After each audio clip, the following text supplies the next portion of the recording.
number of customers or percentage of total customers whose reported experience with a firm, its product, or its services exceeds specified satisfaction goals.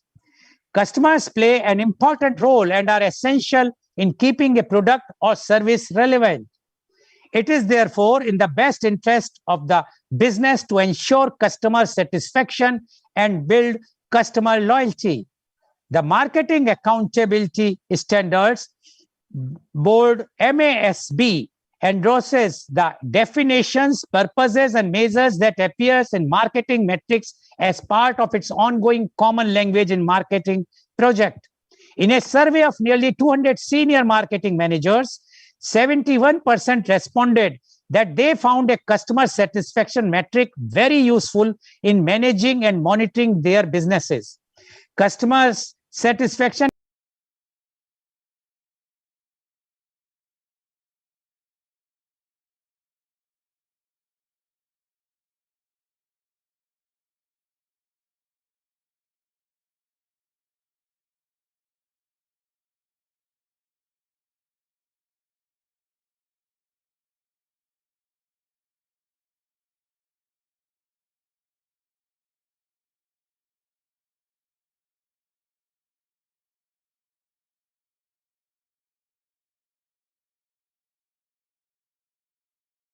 the time.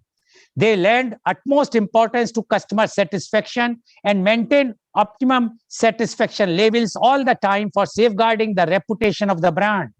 Here, the customer happiness feedback comes in handy and allows businesses gather core customer insights.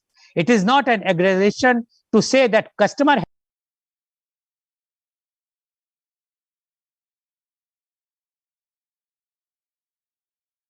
loyal customers and increase customer engagement. It is quite expensive to acquire new customers than to retain old customers. Always pay attention to what your customers say. Your customers are always looking for the assistance of some sort relevant to the product or service. However, it does not mean embracing the customers by constantly following them and intruding their personal space. Give the opportunity to listen to your customer grievances and do something positive about it. This, in a way, helps build a positive rapport and build relationships. Consider yourself as an expert and educate and empower the customers to understand your business in a new way. A personalized touch matters a lot. Ensure to keep the customer engagement a notch higher with a little personal touch. It leads to the strengthening of the bond and forms a relationship between you and your customer. After the purchase of the product or service, you can call them, initially inquire about their well-being, and then you can inquire about the product or service. You need to check if they are satisfied with the product. It offers dual benefits. You can capture customer feedback and simultaneously you can also make them feel valued. Customers' gratitude goes a long way. Customers are the most valuable resource for businesses for generating decent profits. Regularly capture feedback and implement necessary action to resolve the pain points and keep them satisfied all the times. Make sure to thank them. Indulge in creative ways to express gratitude. It would involve making a call on special occasions or offering a discount coupon. The ultimate motive is to delight customers. Happy customers are more likely to share the feedback via word of mouth and also share the feedback across various social media channels. Always stand on your promises.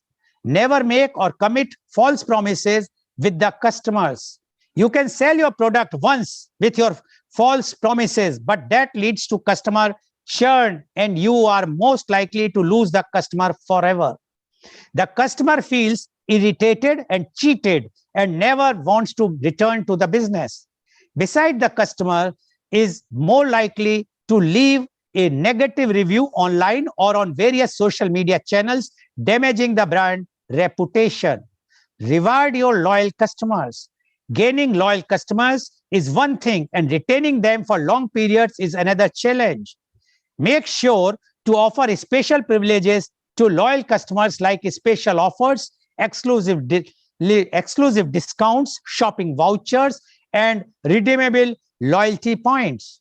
Just make sure to keep the thing entertaining, tasteful, and fun. Keep a close watch on social media. In this modern era, people spend most of their time on smartphones and in particular the social media. The customers uses the customers use social media to vent their feelings, be it positive or negative. By carefully monitoring the feedback posted by customers on social media channels, businesses can know the shortcomings and take necessary steps in this direction for better customer service. Respond to customer grievances instantly and build a positive relationship. Personalize your communications. Personalizing customer communication is a great way to connect with your customers and make them happy. Think creatively and include personalized messages in marketing campaigns. You can include first name, last name, office details, and so on. You can also add personalized questions to the surveys, sending out different surveys to every customers. And to discuss this very, very important aspect of marketing, that what makes customer happy. And this is a billion-dollar question. So much money is spent by the companies for this purpose only. And to discuss this very, very important topic, we have a very experienced authority on this subject. Panelists are with us. And I would like to invite my first panelist. He is Professor Dr. Mohanlal Agrawal. Professor Dr. Mohanlal Agrawal is the former Professor of Marketing Innovation and Management, IIM Lucknow, XLRI Jamshedpur, and California State University, USA. He is President of Indo-Gulf Management Association. He is US Fulbright Fellow Boston, EFMD Fellow Paris, and British Council Fellow London. In 2019, he was ranked among the 251 most fabulous global education leaders. Welcome, Professor Dr. Mohanlal Agrawal on our show. Professor Dr. Mohanlal Agrawal, you are I will say, guru of marketing. And you know, the marketing means how to satisfy the customer so he will be happy. That is the main mantra of the marketing. Now, when you are involved in this from the very beginning, we would like to know your views on what makes customer happy. Professor Dr. Mohanlal Agrawal, please. First of all, good morning to you, sir, Goel Sahab, and also my esteemed colleagues here, Dr. Tomar, Mr. Peter Haridia, because both of them are coming with a very, very fresh thoughts and very, very fresh field of thinking in marketing because of their very unique experience. And I'm sure that our viewers will also see the same when they begin to speak. At this moment, I want to thank you, Mr. Goel, for setting such a rich state for us to comment, to offer our own 2 cents here or there as to what makes customer happy. Let me begin with one set of stats which we were all told when we were students, which also continue with some updation here or there. And now the same thing has also transformed into the social media sector. We were told that a dissatisfied customer tells 11 to 12 people about the bad experience, while the satisfied customer tells only to 3 or 4 or 5 people only if the person is satisfied, which means that the power of dissatisfaction is greater than the power of positive experience, because people don't speak about it generally for whatever reason. We can take about that later, that why people don't share their positive experience also, and why people are instantly ready to share their negative experiences with anything, especially with the marketer. The same data of 1/4 positive, 3/4 negative has been updated now in the social media, where it has become 1:10. In other words, that the 90% people are quick to react when they are unhappy on social media, then the one first who says positive things, and many times the number of that one itself is also derided in the suspicion that that positive remark is motivated, paid for, or something else happened, and that is why that person is writing a positive word of mouth.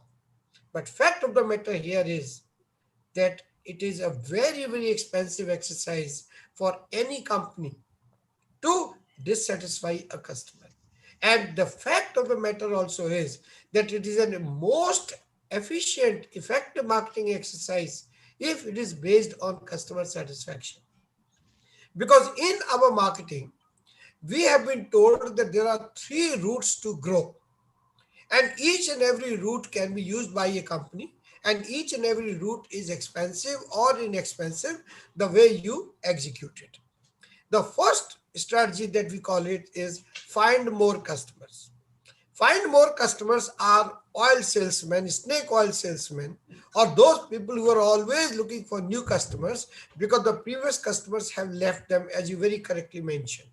So they're always finding more. And when they are finding more, the cost of promotion, the cost of business development, the cost of market development, the cost of product development, you can name continuously such kind of exercises. They cost a lot because the central goal of that is to find more or new customers.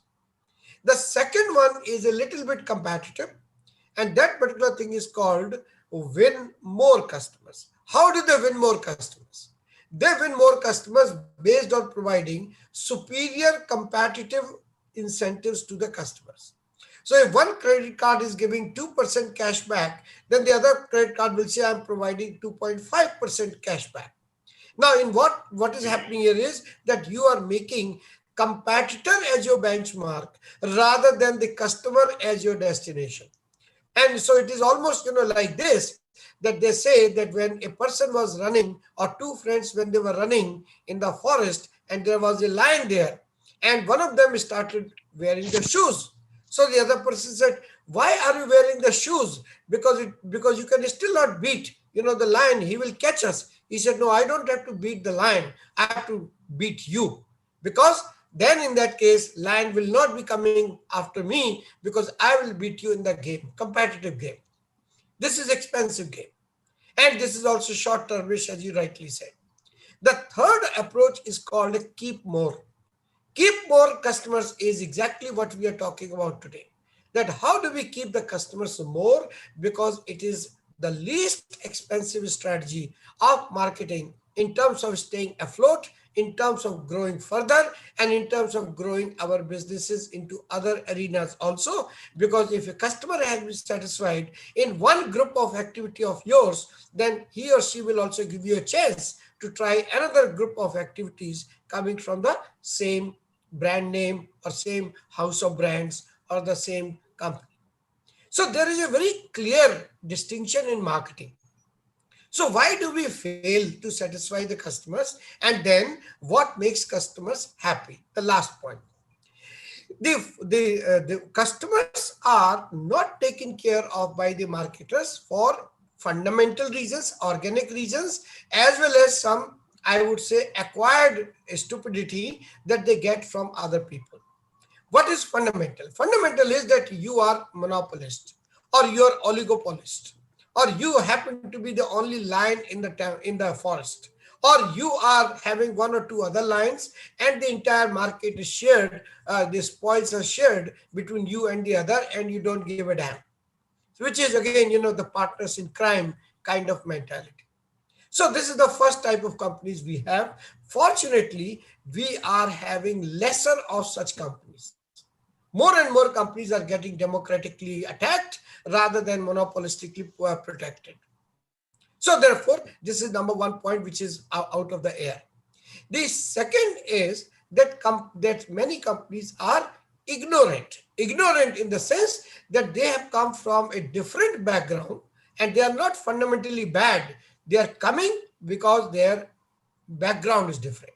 and they do not get updated, they do not get trained, they do not use the services like of Mr. Tomar, Dr. Tomar, or Peter, and as a result they remain what they remain, and they work with the vision that they have rather than increase their vision or acquire new vision.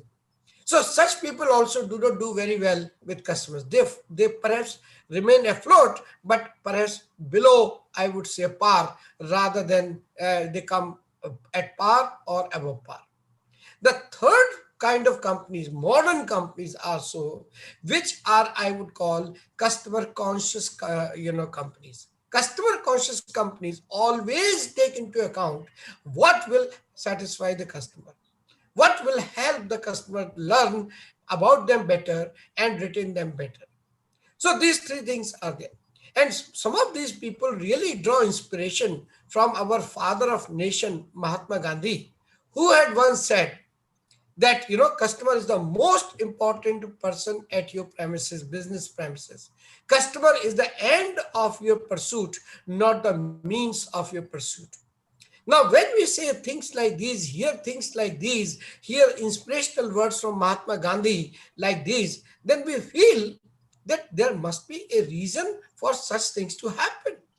And that is what came about later on when we heard the things called customer relationship management paradigm or relationship marketing paradigm, in which they said that your 80% of the resources must be towards keeping the customers and 20% of the resources must be towards developing or winning from your competitors, because you don't need to, since 80% of your customers anywhere are coming to you. So there was an economic logic behind it. So then the final point then will come is that what makes customers happy?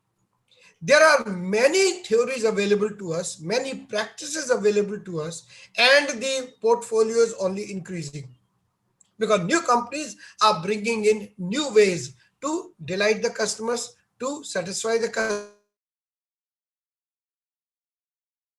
and to keep hearing such things every day and feel wonderful about it, that how these companies are exploring things beyond the known. But there are some fundamentals which can be kept in mind always. There is a term in finance which is called earning per share, EPS. Now that is taken as an indication of the company's stability, of the company's financial viability, and a point of attraction for investors to invest. This was the thing. This kind of thing, earning per share, I can now use it for our context also. And in our context, EPS is an acronym, the same way like it was an acronym there also. Here also it is an acronym. So what are these three things? Three letters. E, I would say, is empathy.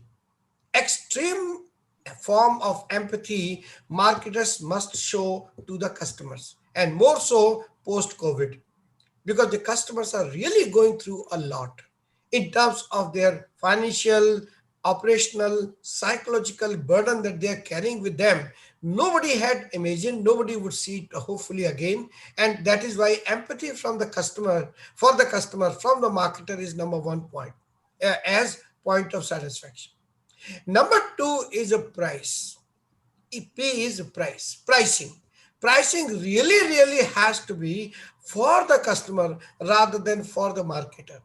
So if you can reduce prices, if you can bring lower priced versions, if you can bring out some cost effective measures and pass on those things to the customers, the things which were more expensive now have become more affordable, probably that will make the customers very happy, because no customer wants to go for cheap product. They want to go for price effective product, or the one which is value for money. So this is the second point I would like to say, P. And the third letter, S, stands here as service. What kind of service you are providing before, during, after the transaction with the customer. Before, search can be very easy for the customers to look for you. Ordering could be easy for you. Then during this thing, the way it is being delivered, the day it is being, couriered, the way it is being delivered to your home, the way you are listening to the customer post delivery, all those things will come under this during. And post will be that even when the consumption cycle has ended or during the consumption cycle, check back that how are you doing? Is everything okay with you or not? Where did we make mistake and where we can do better? If this EPS of marketing is taken into account, for my mind, Mahatma Gandhi will also be happy. We will also be worthy children of his, and we will also be marketers worth our name. Otherwise, we will be considered as someone, as many people believe, that that marketers are those people whom you should not marry your daughter to. Somewhere some kind of problems are seen with their character, with their conduct, and that particular character and conduct can be taken care of much better through this EPS than any other thing. This is where I would like to end, and thank you, Mr. Goel, for the opportunity. Thank you so Thank much. you very much, Professor Dr. Mohanlal Agrawal. He has elaborated about the marketing, about the happy customer. I will just like to highlight one or two points which he has mentioned. According to Professor Dr. Mohanlal Agrawal, the 90% of the dissatisfied customer always say they are going to one dissatisfied customer is going to create 11 or 12 more dissatisfied customers, because he is going to tell 11 or 12 people, while one satisfied customer will only tell 4 to 5 people. That was pre-social media time. But now, according to Professor Dr. Mohanlal Agrawal, one dissatisfied customer can create 90% awareness, or he put 90% of the people will be informed about the dissatisfaction of the product. And one who is going to say, or the 10% who wants to praise the product or the services, will be termed as the paid news, or somebody who has been motivated by the company. He has also mentioned that there are three main things which companies should do if they want to be in the market: either to find new customers, or to win new customers, or to keep more customers. And according to Professor Dr. Mohanlal Agrawal, keeping more customer is always valuable, less time consuming, and less expensive. But it requires lot of your creativeness. So, and he has mentioned about the EPS of the marketing, or the happiness. So according to Professor Dr. Mohanlal Agrawal, the company's main focus should be to the best services to the customer. If the customers are happy, they are satisfied, at least one dissatisfied customer will not talk negatively about you or your product and damage your brand, what you have made in many years. So Professor Dr. Mohanlal Agrawal is very, very clear that if the company should change their mindset, and after the post-pandemic era, they must give the maximum benefit to the customer. And he has also quoted the Mahatma Gandhi for the happiness of the customer. Thank you very much, Professor Dr. Mohanlal Agrawal, for giving such a grand opening remarks. I'm sure that our viewers are watching the shows and they are getting very, very knowledgeable aspects of how to make or what make customers happy. Thank you very much, Professor Dr. Mohanlal Agrawal. Now I am inviting my next guest, and he is Mr. Peter Heredia. Mr. Peter is the Managing Director of Max Sales Solutions, Dubai.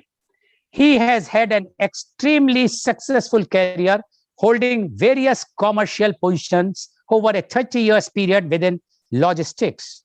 A lifetime sales professional working across the globe, he has been a UAE resident now for more than 20 years. More recently, he has been a key executive with Max Sales Solutions, a Dubai-based sales improvement organization. Mr. Peter has spent the last 25 years developing salespeople and prides himself on knowing how to ensure that every salesperson is successful. An enthusiastic educator, Mr. Peter regularly provides support to educational programs in the regions such as MBA coaching on leadership and sales planning. He is an in-demand speaker at corporate leadership sessions, providing fun, interactive sessions that get management team focused on how to drive their revenue performances. Mr. Peter is the author of the 3 famous books, namely The Secrets of Superior Sales Leadership, The Secrets of Superior Selling Skills, The Secrets of Superior Sales Activity. Welcome, Mr. Peter, on our show. Mr. Peter, you have heard what Professor Dr. Mohanlal Agrawal has mentioned in his opening remark. Now, you being a authority in the sales, you are like what I will say, you are the person who can change the marketing or the sales scenario. And you know the value of a customer, and you know the value of the happiness of the customer. So I'm sure your views are going to be taken very, very seriously by everybody, because you are an expert and authority in this field. So we would like to know from you, what makes customer happy? Mr. Peter Heredia, please. Thank you very much, Mr. Goel, and thank you very much for inviting me to be on the show. I totally agree. I'll be able to build a lot on what Professor Mohan was also talking about. Obviously, with this subject, everything we're going to be referring to is going to be heavily linked. I would just like to start with building on something Professor Mohan said. I remember it was about 15 years ago now that in every organization, customer service used to be under the umbrella of operations. It was an operational task. 15 years ago, that changed. And in all of the multinationals, it moved under a commercial activity, which at the time, it seemed a bit strange to me, thinking it is an operational task. We're helping client, we're doing, but now it makes perfect sense, of course, doesn't it? Because a huge part of contribution to revenue and keeping revenue and building on revenue is keeping our customers happy. I'd like to, I think how we keep the answer, how do we keep our customers happy, is pretty straightforward. And that is ensuring our customer experience is the level of what the customers are expecting. So everything that we do, any product or service we provide, the customer experience is key. Now, although it's a very simple answer, to achieve that customer experience, as many of us know, is not as straightforward as we think. One reason being is that a lot of companies, they focus their attention on their product, the core of the product and the service that they offer.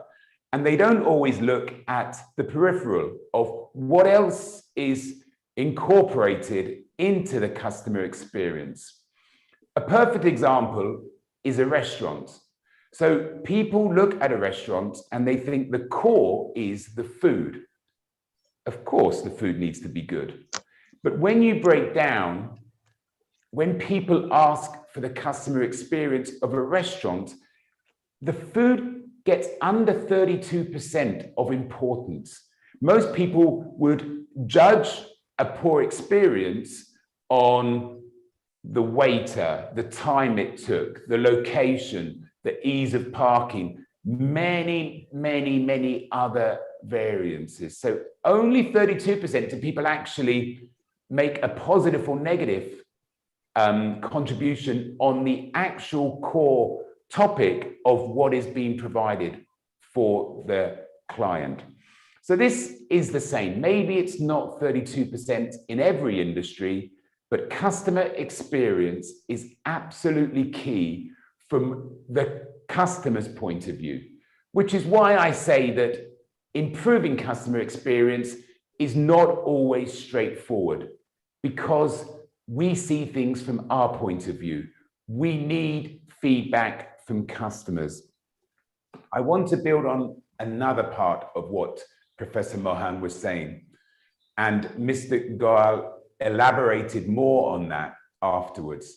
And that is how many people now are posting a negative experience on social media, how many people communicate negatively. Now, if we think about that, it's having a very negative impact on the company, this negative feedback. However, everybody's talking to their friends and their family and people they know. The unfortunate thing here is nobody's actually giving that direct feedback to the supplier, to who's provided that service. And when they don't, so another statistic for you, and 1 in 14 out of 15 people that are unhappy with an experience, only one out of that 15 actually complain and provide feedback. The other 14, they accept the bad experience and they don't communicate anything. And we all do it. I would sit with my wife and my family, we're having dinner or lunch, and we say the food isn't that nice. Wow, that took a long time for the food to come. Maybe we've had a bad experience. 30 seconds later, somebody comes to the table and says, is everything okay? And we go, yeah. So we've been talking negatively for the last minute. And then when somebody comes to the table and says, yeah, everything's fine, thanks. Okay, so as human beings, we don't like confrontation. What are we going to gain from starting to give negative feedback? So what happens then? Organizations now, people are unhappy with the service they're providing, but they're not getting the feedback, okay? Which is why there's a huge push globally for customer satisfaction surveys. Now, those customer satisfaction surveys, some companies don't take it seriously.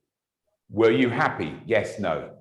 What does that help them with? Yes or no?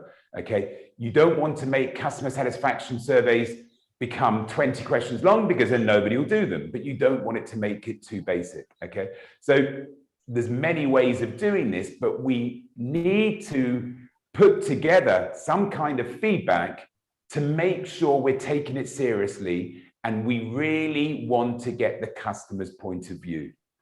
Again, Professor Mohan said empathy is huge, and it is. But with empathy, we really need to understand. We can't pretend to understand. So we need to gain the insights of the customers. As Mr. Goel and Professor Mohan have said, I deal a lot with salespeople, okay? And let me drive home a point with salespeople. And it's, by the way, this is not the salesperson's fault, but let me just paint a picture of this customer experience and getting feedback. So a customer is dealing with a company, and that salesperson is the representative of that company. The customer has a great relationship with that salesperson. Over time, though, that salesperson is looking for more new business. And what happens then? He starts neglecting the client. What does neglecting the client mean? Well, he doesn't visit him as often. When the customer asks him for something, he doesn't always get back as quick as he used to. And he might turn up late when he does have a meeting with him, where he never used to before. How does the customer feel? Well, the customer now begins to feel like, I'm being neglected. I'm not being as valued as I was.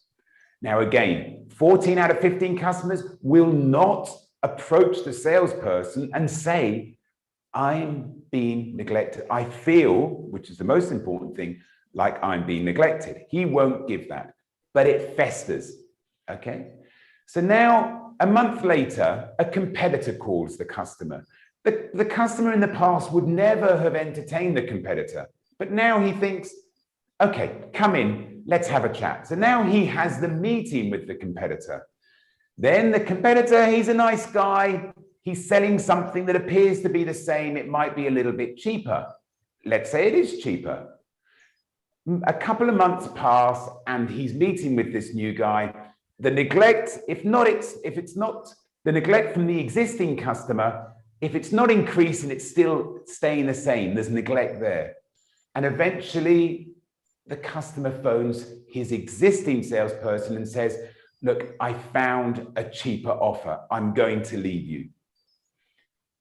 Remember, he would never have entertained that other salesperson. Now, the existing salesperson now thinks, what bad luck. How unlucky am I? Somebody's come and given a cheaper price. He goes to his manager and says to his manager, they've got a better offer. I've lost that business because they've got a better offer.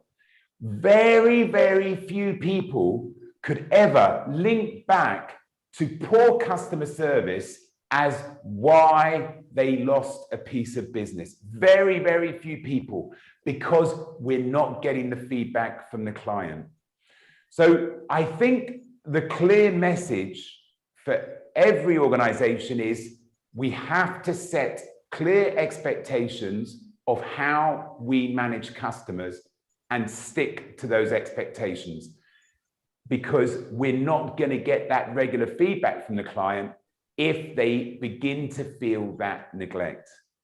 Okay, I think this is very, very important. I'd like to build on it with a story. Okay, so I've been managing salespeople for many years. And about 13 years ago, I interviewed 2 salespeople on the same day. One was an English guy with an amazing personality. You could really warm to him, and he was very, very social and quite witty. It was obvious this was a good guy to have as an account manager for my sales team. On the same day, I met a Sri Lankan guy, and he didn't create a very good first impression. Just the way that he was a big guy and the way that he approached and things like that. And I put my strategy together thinking I'm going to interview him, but it's going to be a short interview. I didn't really warm to him. As I was interviewing him and asking him some questions, his answers were amazing. And my short interview quickly extended to my normal size interview of an hour. And I liked him a lot. I spoke with HR. I said, I felt a bit uncomfortable, but I've interviewed and I liked him. Can you chat with him? And they chatted with him and they came back to me and said, Peter, he's perfect for what you're looking for. I had 2 vacancies. I recruited both of them. As I went to the clients to introduce them to their new account managers, every time we sat down with the English guy, it was such a great experience. The customers were happy. There was always a bit of fun had. Everybody was talkative. It was very good. And they were saying to me, we're very happy with our new account manager. The same thing didn't happen when I went round with the Sri Lankan guy. Unfortunately, some of the clients were thinking twice about whether he was the right guy or not.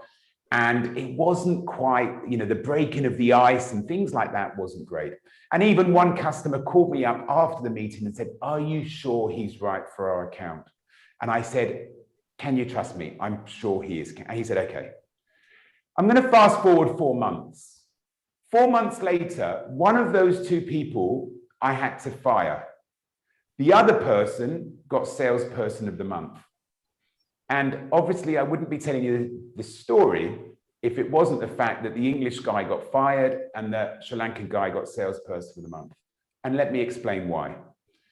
The English guy had this amazing personality, this ease of building relationships very, very quickly. However, in business, that only takes you so far. He did not get back to clients as an account manager. He did not respond when they needed something. He turned up late for meetings. A lot of what I was referring to earlier. He was not an extension to the customer's business. And my phone was ringing all of the time with complaints. And then one time when he just never turned up for a meeting, we had to let him go. However, the Sri Lankan guy was the opposite. And it was something that you could see in the interview. He went the extra mile with the customers. He was extremely responsive and he would do more than what they were asking him to do. The customer that phoned me up after the meeting, when I introduced him, he phoned me up 2 months later to apologize and said, he is amazing. This guy is fantastic. And I'm very, very sorry I ever doubted. And I just want, when we look at the relationships, when we look at what customers want, yes, be nice and fun. It's okay. It's good. I'm not saying don't be like that. But at the end of the day, it's their business that is at stake and they need that customer experience and they need that from everybody they are talking to. So I just want to drive home the fact that, and this, by the way, was in logistics. That's moving something, logistics is pretty much moving something from A to B. But there's so much more around, like the restaurant theory, there's so much more around that people need rather than just that. So it's back to customer experience. If I could build on the relationship, okay, if I could build on customer relationship, I've just got a bit of a scenario for you here, okay? If I just bring you into here. So what is the advantage of an improved relationship, okay? I'm going to give you a scenario here. And this scenario is not going to change during the whole session. Mr. Goel, can you see this okay? Or would you like me to make it the big screen? We can read it. If you can make it a bigger, then this will be fine. Of course. Okay, so we can go. Yes, here. Okay. yes, please. Okay, so you are a project manager. Okay, so I would like you to put yourself into the shoes of a project manager in construction. And you use some software. There's some software you use for projects. And a new supplier for the software, okay, has just approached you with better prices and what appears to be the same software. Okay. So let me just quickly go back and explain this to you. So I want you to be in the mindset of being a project manager and you use some software for the project. And there's a company that is supplying that software for you. You've been approached by a competitor of the company that you are using. They are giving you better prices than what you're currently paying. Okay? I'm going to give you 4 different scenarios, and I would like to know, and it's not interactive, so I'm going to tell you, I do this a lot. So I'm going to tell you what the majority of people say. Everybody's different, but I'm going to give you what the majority of people say.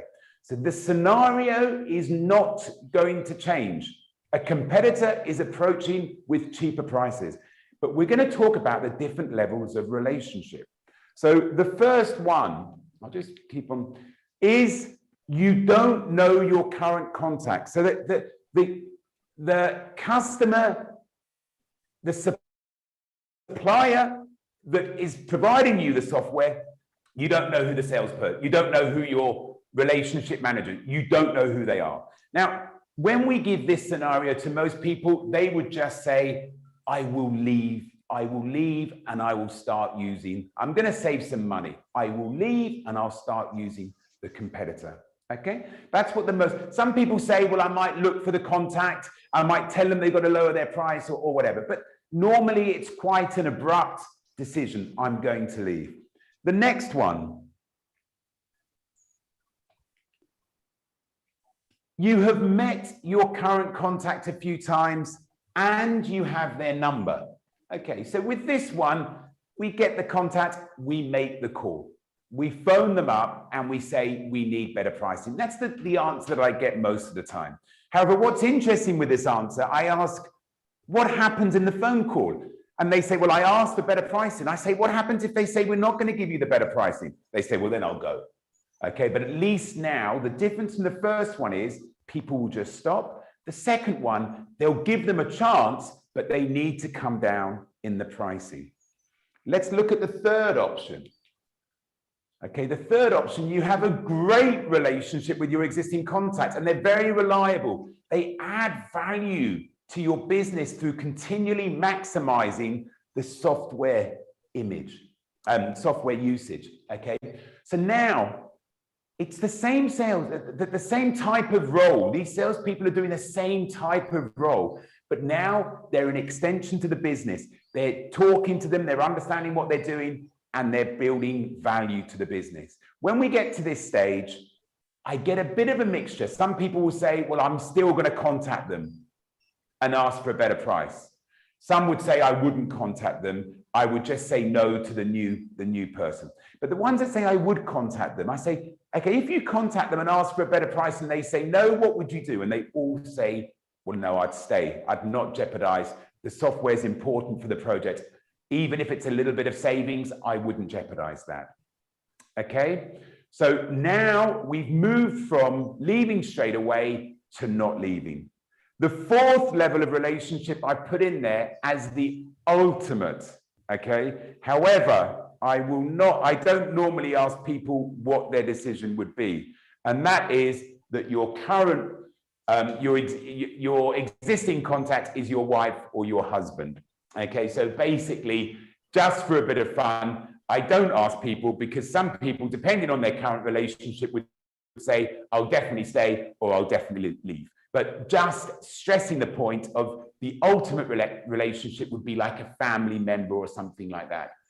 But the key to this is the situation doesn't change. However, the level of relationship has a massive impact on the decision making. And that is all down to customer experience. And that's it really for me. I hope that's okay, Mr. Goel. Okay, thank you very much, Mr. Peter, for giving so much elaborating marketing and the happiness of the customer satisfaction. And I will just highlight one or two points. He says that the 15 years back, the marketing was under the operations of a company. It was not giving the due importance which is giving now. And he has given one example, many examples, but one of the example which I would like to highlight about the restaurant. He says the core thing of a restaurant is food. So people always feel that food, if the food is good, everyone will be happy. But when a survey was done, it was found that the food got only 32% for the satisfaction of a customer. The rest were for their parking, for the location, the waiter services, etc. So it shows that you are not only giving a core service or product to a customer, but you have to give them the experience, customer experience. And that is very, very important. According to Mr. Peter, he says nowadays people want that what good experience they are going to get. And he has mentioned about that if a person is not touch with the customer regularly or not satisfying the customer, even initially he was very happy and customer was very happy, the chances are the customer can go to the competitor. And he has elaborated through the what example he has given, and as well as he has shown even through the PPT presentation how the customers can go if you are not taking them seriously. So the thing is very clear. Even after sales service, a customer feedback is very important, as well as giving them the service. He has also given an example of two sales accounts persons who are from British person and one is a Sri Lankan. One was very good to talk, etc., presentable. Other was not at all presentable, not that presentable as the British one, but ultimately the British lost because he was not giving the after sales service which every customer would require, which this fellow, the Sri Lankan, was going more and giving more services what was expected by the customer. So that is the customer expectation. So according to Mr. Peter, the customers have to be given a best experience, and if we are giving good experience to the customer will be loyal to your organization. Thank you very much, Mr. Peter, for giving such a I must say so much knowledgeable your thoughts which you have expressed. I'm sure all those who are watching, and especially the youth who are watching our show, are going to be very much enriched and enlightened by your talk. Thank you very much, Mr. Peter, once again. Now I would like to invite my next panelist, and he is Dr.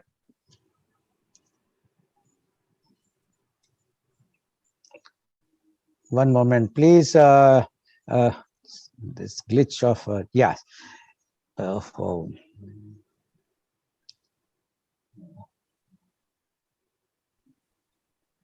He is Dr. Vivek Singh Tomar. Dr. Vivek Singh Tomar is the trainer, researcher, and consultant marketing and strategy. He is associated with Institute of Management Technology Center for Distance Learning, Ghaziabad. Dr. Tomar is PhD and UGC NET qualified in management.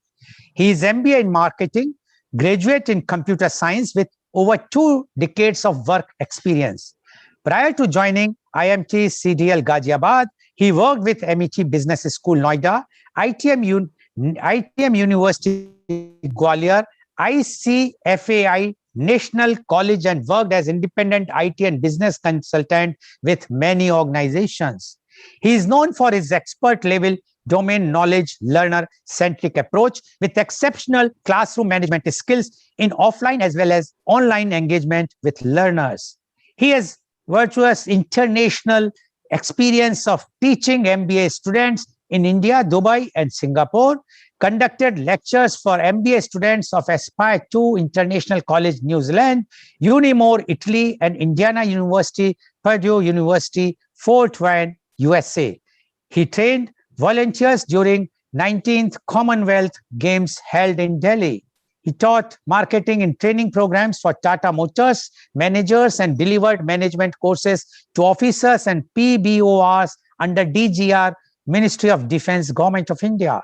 He has authored over 35 academic research papers, and many of them are published in national and international journals of repute listed in SCOPUS, WOS, ABDC, EBSCO, etc. I'm sure these words the marketing guys understand, not a layperson like me. He has also contributed business case studies to the Case Center University of Cranfield, UK. He regularly participates in international and national level conferences focused in the domain of marketing and business strategy as session chair, co-chair, jury member, and paper presenter. Welcome, Dr. Vivek Singh Tomar on our show. Dr. Tomar, you have heard what Professor Dr. Agrawal as well as Mr. Peter has mentioned, and they have given a new experience. Even I am sitting here, but I feel that, yes, if any company is giving such type of experience, I will be definitely going with that company. We would like to know from you today's topic, which is very, very relevant, and it's everybody, all the companies wants to know what makes customer happy. Dr. Vivek Singh Tomar, please. Thank you, Mr. Lal, for such generous introduction and providing me this wonderful opportunity to present my views.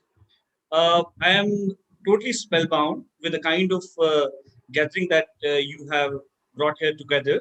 You yourself being a philanthropist, my academic colleague, Dr. Mohan Agrawal, he is a very senior professor, and especially Mr. Peter from the industry. He's the MD of Maxell's Dubai, UAE. So we have people from corporate, we have philanthropists, and we have a company of academicians. And let me share with you, Mr. Lal, that it's really a little bit difficult when you are the last speaker, because before you, so many speakers, they have already provided their views and they leave very less for you to speak. But still, I will try my best to add some new insight to whatever has been delivered by my predecessors. So first of all, I would like to comment on the topic, what makes customer happy. When I was telling some of my friends that I would be delivering my talks on what makes customer happy, they said that you are a marketing professor. It's a very generic and simple topic. And what new value that you would be adding, because majority of the audience, they will already be marketing professionals who will be hearing your session. Well, the beauty lies in the simplicity. And I must congratulate the organizers for choosing such a wonderful and relevant topic, that is what makes customer happy. So despite of its simplicity, this topic will always remain contemporary. Why? Because the customer and consumer behavior keep on changing over a period of time. If you would have called somebody 10 years ago, and if you would have asked him that what makes customer happy, and if you ask the same question to somebody today, there would be a big gap in terms of the consumer behavior, which has changed over a period of time. Customer taste preferences, they keep on changing, with changes in the society. Now, we are living in a very different world today. It is year 2021. 2021 is the age of millennials. Age of millennials means those kids who were born in year 2000, now they are 21 years old. And they are the young adults. And they are the one who are the driving force behind the market. They are the major customers. They are the one who are spending huge amount of money in variety of products and services. So people of our generations, like we all speakers here probably belonging to generation X. Definitely, two more generations have passed when this new group of customers they have taken over the market. These millennials. So these customers are different. So definitely, it is contemporary. It is a very relevant and modern talks to discuss on what makes this group of customers happy. Excuse me, Dr. Tomar, your head is head is Okay. going up. Okay. If you can just push Right. the Am I okay now? yeah, now Okay. if you're sitting, All yes. right. All right. Thank you. So continuing with my talks, like we have to discuss about this millennium generation of customers because they are the driving force in the current marketplace. Well, their behavior is very different from the behavior of their past generations. Their expectations are very different from the expectations of past generations. In one word, we can call them as those customers who believe in instant gratification because the kind of life that they have gone through, the kind of life events that they have witnessed, they have been very different from their past generation of customers. And those life events have provided a very significant impact on the way they think and the way they consume the products and services in the economy. So definitely the choice of topic is very good. Now, if I go about what is customer, I think that Mr. Lal has already explained very well in his opening remark. Customers may be individuals, they may be groups, they may be households, or they may be organization. Because my colleague from corporate, Mr. Peter, he's from the business background. So when he was talking of customer experience, his focus was more on the business buyers or the organizational customers. So customers can be individuals, those who buy the products and services, the groups, organizations, or they may be households. Okay. And why do they want to purchase products? Why do they consume products? Because they have some unsatisfied needs that they want to satisfy. The needs could be physiological, psychological, right? Physiological need means like we all need to satisfy our hunger, our thirst, so we buy food and drinks. And psychological needs, say somebody aspire to crack some competitive examination, say somebody wants to become a doctor or engineer, so they join coaching classes. So marketing is everywhere, it is all pervasive. So what we use a term to define customer. It is an acronym which is called MAN. MAN means money, authority, and need. So a customer is the one who is a man. That means the person who has a need and he has the money to spend to satisfy that need. And most important, he has authority to spend that money. So MAN is the acronym which is used for defining customers. As I have told that customers include two broad categories. One is household customers who buy the product or services for their personal consumption, and second is business customers who buy products and services for commercial use.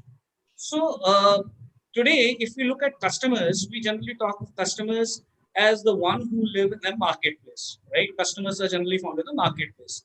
Marketplace is place where the buyers and sellers they meet and transactions happen between these two parties, right? So in the marketplace, now today we have both kind of marketplace, the virtual marketplace as well as physical marketplace. Because looking at the time which is going on right now, the COVID time, we all have realized the importance of the virtual world today. Because earlier, suppose if this kind of media conference would have happened, probably Mr. Lal would have invited us to a studio to deliver talks together.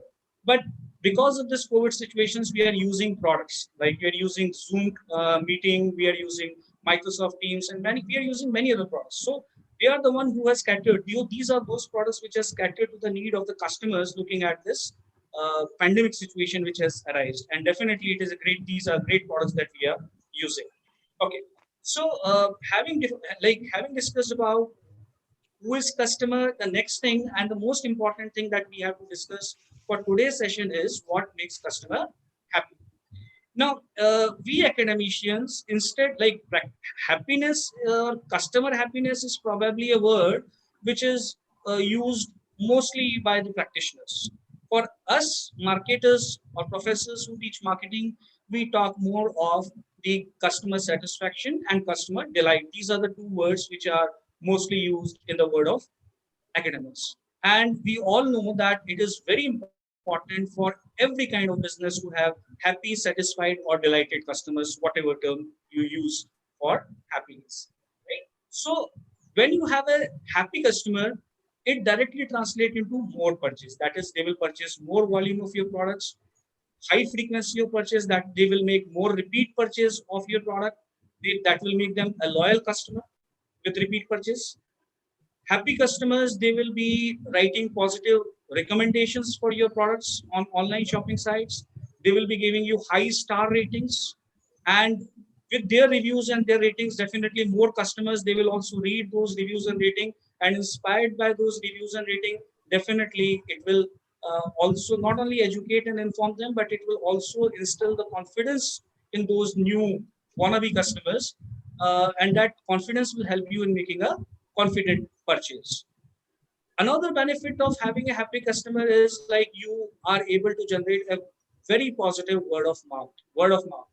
Now, if we compare in between the paid form of communication to the customer and unpaid form of communication to the customer, word of mouth is a non-paid, unpaid form of communication, and it is proven to be more effective than the paid advertisement. Why? Because that communication which comes from other customer, that is not sponsored or paid by the marketers. So generally, whatever communication or message that we as a customer we get from our peers, our colleagues, our friends, our relative, it has more impact on our purchase. So the recommendations of our friends through positive word of mouth, it definitely helps a lot. And a happy customer is the one who has the high propensity or high probability of recommending the product. And the last thing is the image building. Companies, they spend huge amount of money in their corporate image building. But if you have a satisfied, happy and delighted customer, uh, the image building happens automatically, and whatever image building happens through the positive word of the customer, it has more impact on retaining your existing customer as well as getting the new customers. Now, if we again go deeper into what makes customer happy, I think the classical definition of marketing has answered of this question in itself, right? I remember like the definition of marketing which I studied when I was an MBA student, and I remembered it by heart.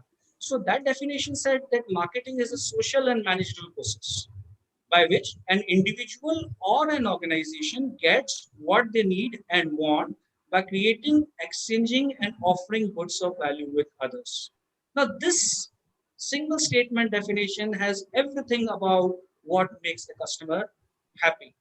So, the first line says that it is a social and managerial process. So, you cannot simply see marketing or reaching to the customer simply as a managerial process where you simply try to achieve efficiency and effectiveness through your business process. Rather, you see your customer as an individual, as a group within a part of society, and understanding the social context of the customer, his culture, his background, you try to serve the customer. Second aspect of this definition, it says that it involves creation of value. Creation of value, that means you create something which is worth for the customer, and customer is willing to sacrifice something to in order to get what he want to get in order to satisfy his needs and wants. Now, what he sacrificed? Generally, we say that customers, they sacrifice money, they pay the price for the product, but it is not only the price that the customer pay for the product. Along with the money that the customer pay for the product, he also spend considerable time in researching about the product so that he become educated, he take a wise and educated decision. So not only money that he pays, he also spends time, and time is also equivalent to money. The third thing is the efforts that the customer put in order to get the product. One way of the convenience of getting product is you shop online. That will give you place convenience, that will give you time convenience. You are sitting at the comfort of your home. At any time, you can place the order and the product will get delivered at your home, right? The other aspect of shopping from the side of customer is that he has to travel all the way to reach to the market, struggle to find the parking space, and then reaching to the shop, browsing through the categories, and then selecting, trying multiple products, and then finally selecting a particular product and brand. So that involves a lot of efforts that the customer put from his side. So it's not only money, he also spends time as well as he put a lot of labor and considerable efforts. So all that sacrifice that he make in order to get the product and service which provide him best satisfaction. Now, when he's putting so much of efforts, when he's doing so much of sacrifice, he wants some product which is worthy of all the efforts that he put in. So that means he has a perceived value, he has a perceived expectation about the product, and whatever sacrifice that he made, that must be worthy of in terms of the product and service and the benefit and satisfaction that that product will deliver to the customer. So there is a concept of value, because if you again go into another definition of marketing, it says that marketing is about understanding the value, creating the value, delivering the value, and communicating the value to the customer. So it's again customer centric. That is, you understand the customer, what he needs, what exactly he wants. You create the value, you create exactly what the customer want, for which he is willing to sacrifice his time, efforts, and money. And you deliver that value for which the customer pays. And in last, you communicate the value to the customer. That is, you inform your customer about the product, the service, or your market offering, so that he should be able to take the right decision. Another thing is setting the right expectation and then meeting those expectations. The customer expectation is directly built on the basis of what is being communicated by the marketer about the value and benefit of the product to the customer through the mass media, through the mass communication. So every time whenever I teach to my students marketing management, I always tell them that never make false commitment to your customer, never overcommit to your customer. Always make the commitment and see that whatever you have committed, you must try to deliver more than what you have committed, because you set the right expectation by communicating less and setting the right expectation, and then you exceed the expectation of the customer by delivering him more than what you actually promised. So setting the right expectation is purely in the hand of marketers. They should know that they should set the right expectation, and once they have set the expectation, then they must do everything to meet that expectation. Another thing is that there is a caveat. There are many people who are critic of marketing and sales. Like Dr. Mohan Agrawal, he rightly said that many of the parents, they do not want their daughter to be married to marketing or sales people, because they consider that they are dishonest people. They make false commitment. They make over commitment. They fail in meeting the commitment. They try to persuade the people for their own personal individual gains. Well, this negative image of marketing and sales professionals is partly because of the wrong behavior of some of the professionals in this industry. So, honesty, transparency, and ethics, these are the three fundamental pillars which every salesperson must follow. I would like to share one small experience with the audience here. Uh, in the early days of my career, after doing my MBA, I joined one FMCG company and was working for a packaged drinking water company. So we used to move in the market with the ready stock, and in the evening we used to come back with cash, because the all the transactions used to happen in cash. So that was my first day in that packaged drinking water company. I sold the packaged drinking water in 1 liter, 5 liters, 2 liters, 20 liters packages and boxes to different retailers. And in the evening, when I was filling up my daily sales report, one of the sales officer who was not MBA, but he got the similar designation that I got by the virtue of having 15 years of experience in the field. He asked me that how much of sales I have made in that day, and I told him the figure, and he said, "That's it. That's very low." Then I asked him, "Okay, please, you tell me what is the better way to increase the sales." And he told me that marketing is about fooling people, and I really felt offended by this statement, because marketing, it might be something that he might have accidentally entered into, but it was a profession of my choice. So I worship that profession, the marketing and sales profession. And it is totally a myth that honest people, they cannot survive and exist in marketing and sales profession. In fact, on the contrary, honesty, integrity, and transparency are the three foundation pillars in this sales business, because the customers, they do not see the company, they see the salespeople. And if the salesperson is dishonest, the customer will develop this perception that the company is dishonest, the company cheats with the customer. So being the front end or being the face of the organization, you have to build the transparency, trust, so that you can win the faith of the customer and develop a long-term relationship, and you keep on getting the repeat purchase from the customer. You don't have to sell to the retailer only for once, you have to keep on selling him again and again. So like the lesson was very openly taken by that person, because there were some seniors who came forward and supported, and he said, like, this is the difference between a sales officer who is MBA from a reputed business school and the one who has not got any formal education in marketing and sales. This is the difference, because those who are educated in good business school, they are the one who understand the importance of honesty and integrity, because no business school in this world teach dishonesty, false commitment, wrong commitment to their students in the area of sales and marketing. And that's why those who are honest, they are able to sustain the business for long term as compared to those who do not value the honesty and integrity in the field of sales and marketing. So to make a customer happy and satisfied, you have to be honest and transparent with your customer. Just two more points before I conclude. Like another thing which is very important to have a satisfied customer. You have to be brief because the time yes, is. Sir. I'll just sum up with last two points. Like we all study about the four basic elements of marketing mix. That is right product, delivered or made available at the right place, at the right time, at the right price. So what is right product? What is right place? What is right time? What is right price? It's purely based on understanding of your customer, that what exactly your customer want to satisfy his need or to solve his problem. Provide him at the product at the place of his convenience. For example, the customer would not like to travel a long distance to buy a pack of bread or milk, but he may travel a long distance to buy a branded luxury car, right? So accordingly, you develop the distribution network, and most important, the right price that the customer is willing to pay, and that must also match with what other competitors are offering. Another thing is you understand your customers. For that, you need to be continuously engaged in research and analysis, through which you understand the consumer behavior.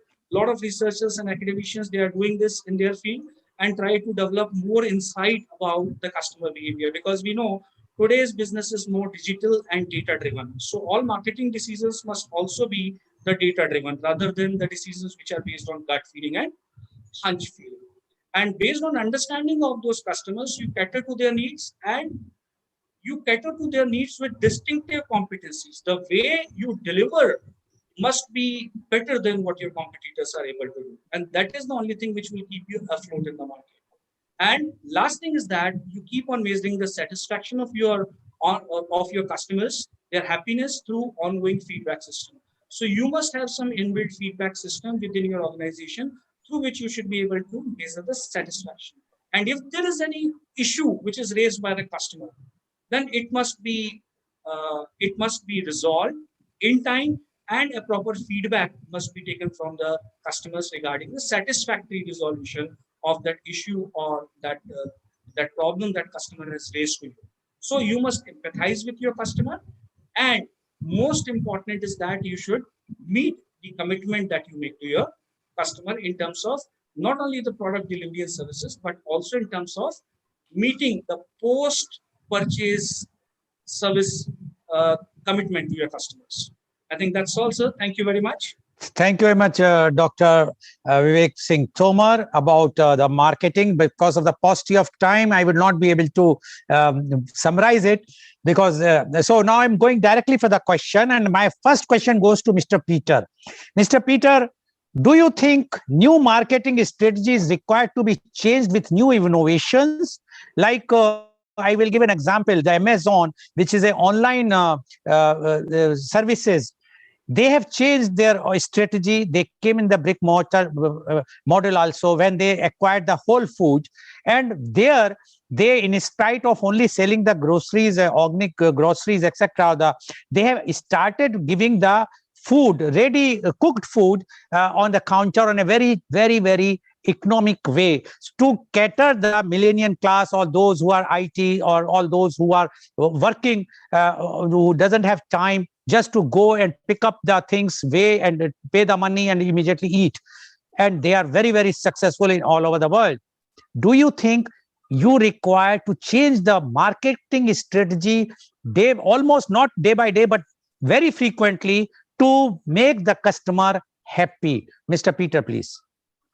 I'd just like to say, I think in a lot of sales and marketing and anything that's customer focused, sometimes people try and create too much rocket science or amazing strategies.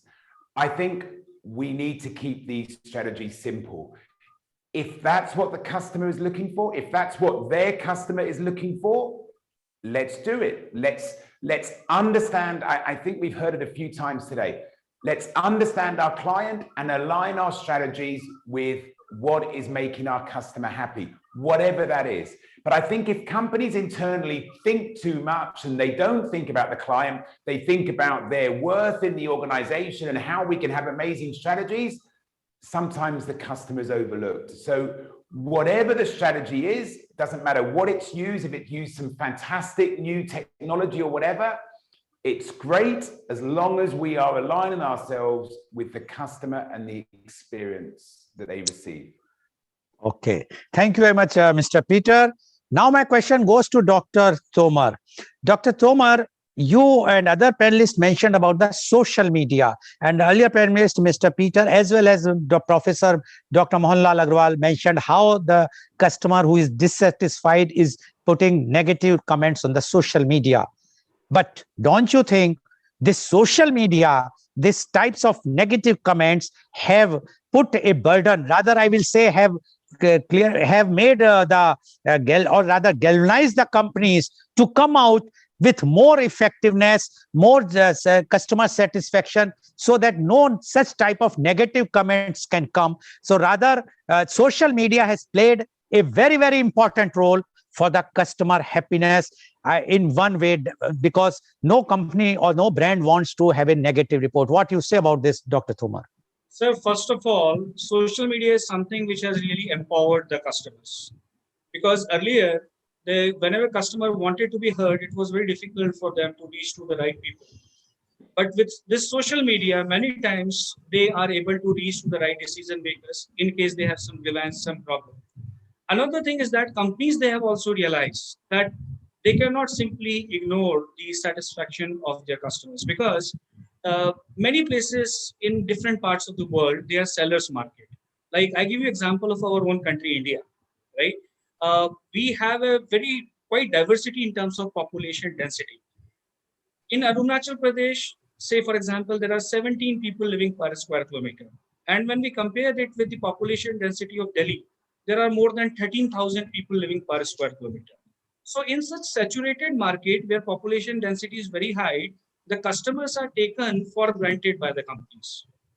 Companies, sometimes small businesses, they feel that because of this big gap in between demand and supply, even if we provide inferior product or services, customers have no option, they will come back to us. So customers have got a very good empowerment through these social media sites. There are some sites which are doing great, especially they are able to reach the customer grievances to the higher levels, like mouthshut.com or customercomplaint.com or consumerreview.com. These sites has also brought this thing very clear to the companies that they have to hear to their customers. If they don't hear, then eventually their ratings, their review will get affected. And with this negative word of mouth, they will not be able to survive for long run. So I think it is a win-win situation for both for customers as well as for companies to get the right feedback. Okay, thank you, Dr. Tomar. Now my last question goes to Professor Dr. Mohanlal Agrawal. Professor Dr. Mohanlal Agrawal, earlier people or the companies think that only the lesser the price they can win, or the higher the price they can win. But now it's not only the price, quality as well as after sales service. Do you agree that to keep a customer happy, you have to provide all these three things with a customer experience? Then only you will be able to sustain. And the example is very clear about Amazon today in the pandemic time. The way Amazon is giving the cost-effective product, the quality and the after sale service, that even if you are not liking thing, which earlier, like we used to purchase a Chinese product, the shopkeeper used to say it's a Chinese, no guarantee, you just take out from my shop, we will not take it back. But now Amazon is giving the buyback scheme, immediately you return and the money will be credited. Do you think these all things are required today to get to keep a customer happy? Professor Dr. Mohanlal Agrawal, 1 minute, please. I think I fully agree with you that today the customer is looking for the total buying experience, not just the price. And you're absolutely right. In fact, you have spoken my words also when you say that experience could be there at the middle price also, at the highest price also, and even at the lowest price also, what we call, bottom of the pyramid. If you remember, and just that's the example I would give now, that in villages, the construction workers used to buy very small things, because what is that is what they have from the local grocery store, and he will make pudiya, small pudiya, and give it to them, and they will take it again next day. Now that is what I call buying experience, that he's customizing the quantity, packaging the quantity, because they know that the customers cannot afford 100 gram or 50 gram. They will take 1 rupee or 50 paise. So absolutely right, I agree with you that today price is one of the factors, not the factor. Okay, thank you very much, Professor Dr. Mohanlal Agrawal.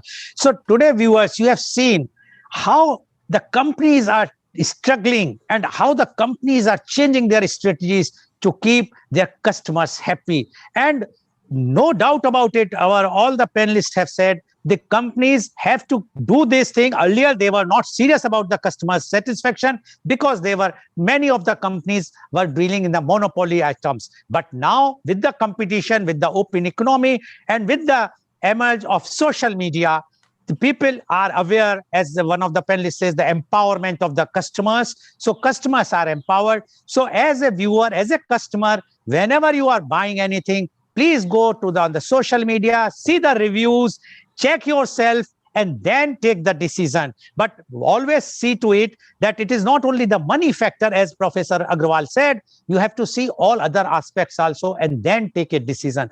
Thank you very much. I'm sure today's media conference is of so much high level that we have got such type of new things about the customer happiness. Thank you very much. And today's program has been live telecasted by V4 News, Global TV, V4 Stream, Malnadu TV India, News Gaon se, Samvad Sarokar News, Bharat Post News, as well as it was shown live on Facebook and YouTube. And our endeavor is to bring to you every day new topic. But for last more than 1.5 months, we have started a evening program in which we call one achiever of the society, of the country, and or from anywhere, who has achieved and who is like you can say, pillar of the society, who can give the lights to the others, especially the youngsters. And today, in our program called Kal Aaj Aur Kal Lal Goel Ke Sang at 4:30 p.m., our chief guest is Mr. Ajit Khare, Managing Director, Canara Lightning Industries Private Limited, Mangaluru, and he will be talking about